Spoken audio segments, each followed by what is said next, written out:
तो यकीन मानिए आपकी उम्र लगभग रुक जाएगी। आपकी सेल्यूलर एज लंबे समय तक स्थिर रहेगी।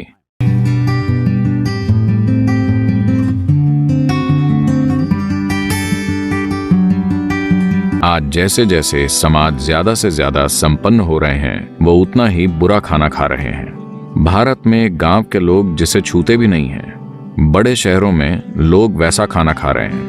वैसा भोजन यानी आज पश्चिमी समाज जो चीजें खा रहे हैं वो कम से कम 30 से 60 दिन पुरानी होती हैं। योग में भोजन को सात्विक, राजसिक या तामसिक मानते हैं। तमस यानी जड़ता। अगर आप तामसिक भोजन खाएंगे तो आप में जड़ता आ जाएगी। जड़ता का मतलब बस आलसी होना नहीं है।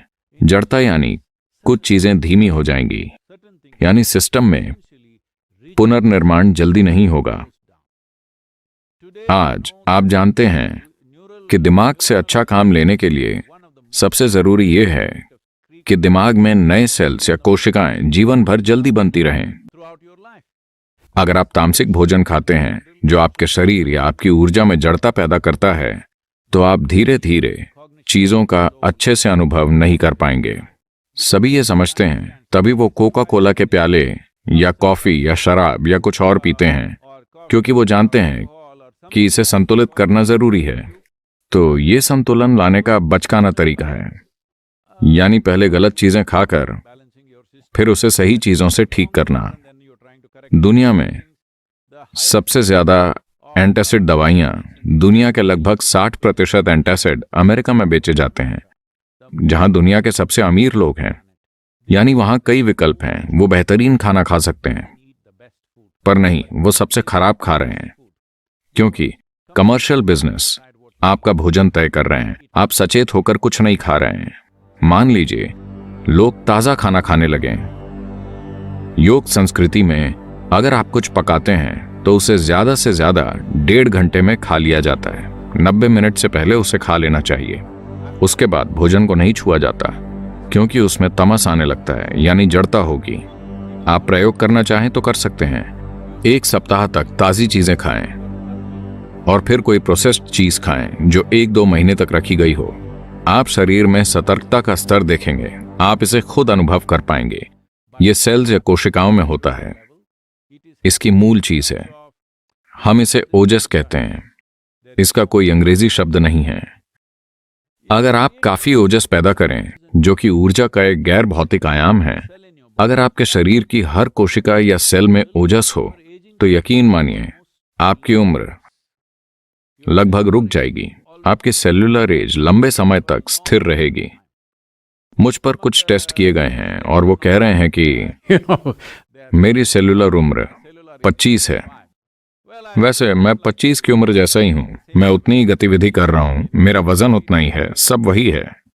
ये कोई चमत्कार नहीं है, सभी ऐसा कर सकते हैं, बस बुनियादी बातों पर ध्यान देना होगा।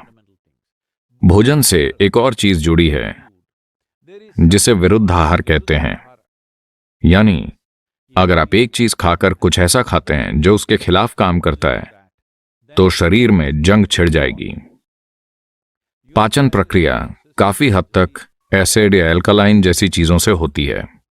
मान लीजिए आप फैट वाला मांस खाते हैं, तो मांस अकेला उतना नुकसान नहीं पहुंचाएगा, पर उसे चावल और घी यानी बिरयानी के साथ खाने में ज्यादा नुकसान होगा, क्योंकि ये दोनों चीजें एक दूसरे के खिलाफ हैं। इसी वजह से कोई भी मांसाहारी चीज और दूध या दूध से जुड़ा भोजन एक साथ नहीं खाते, क्योंकि उन्हें मिलाने से वो एक दूसरे के खिलाफ हो जाएंगे और आपके अंदर एक जंग पैदा कर देंगे। योग विज्ञान के हिसाब से भोजन पेट की थैली में 2.5 घंटे से ज्यादा नहीं रहना चाहिए।